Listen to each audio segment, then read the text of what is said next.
के इससे मामा बन के कहा था। तो इसमें 56गढ़ नगरी में रानी रूपराई कहा थी 56गढ़ ला न्योता निमंत्रण के ते छठी के न्योता बुला लेते महाराज। अब राजा और महाराजा रागी नहीं, अब रानी की बात ला कैसे टाल सकते हैं? यही बात है। अब हमारे पिता तुल्य सियान में बैठे हैं, हमारे दाई मन के बात ला कबू टालबे नहीं करे तो ऐसे मोले लागते भाई। सही कहा तुम दाई हो? सही है ना? हाँ, तो अपन अपन बारे पर जोरदार ताली बजा रहे हो कि हमारे बाबू मन आप मन के बात ला मानते थे कर बुलाते दीवान लो, दीवान के हाथ में महाराजा लिख के चिट्ठी भेजे तो काली कदे जाना था काली कर दिया। एक चिट्ठी लिखे काबुला ये दे काबुला वो तुझे चिट्ठी लिख लागत है। एक चिट्ठी लिखे काबुला ये दे काबुला वो तुझे चिट्ठी लिख लागत है। तेजे चिट्ठी लाया रामे रामा राजा लिखत ना रामे रामा। तेजे चिट्ठी लाओ रामे रामा राजा लिखत ना रामे रामा। ये दे चौथा चिट्ठी ला भेजते ये दे भेजते भाई ये दे जी। चौथा चिट्ठी ला भेजते ये दे भेजते भाई ये दे जी।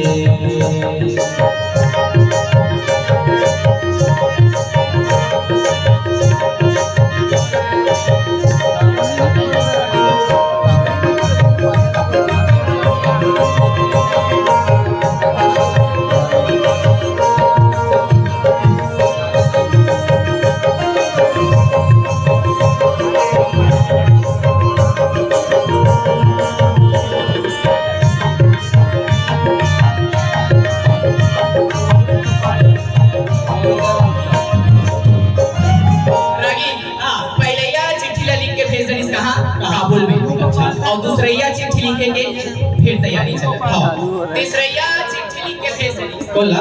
और जब चौथैया चिट्ठी भेजते ना बोला कि पृथ्वीराज चौहान का। अच्छा, जब पृथ्वीराज चौहान ला चिट्ठी मिलते तो का कहते जाना था? का कहते?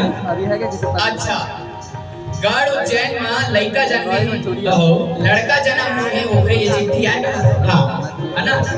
पांचवा चिट्ठी लिख देनी और छठवा चिट्ठी लिखा है बोला अन्नप्राशन कहा था। अच्छा, सातवा चिट्ठी लिख देनी आठवा चिट्ठी भेजा थे बोला जफर खान कहा था। कैसे का आला उदल मैना मती सब बीच में ही रह गई काबर सबो जन ला भुला जाई आला उदल ला कबू नहीं भुला काबर की आला उदल हा जन्मू के रंजिश धर के बैठे रही थी। अच्छा, त लइका होई बहाना मामला छठी के न्योता भेजते ताकि जो भी बैर है ते न टूट जाए और खुशी खुशी में संग में रहा था।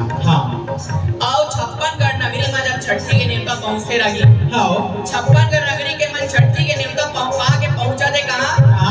गढ़ नगरी उज्जैन में। बोले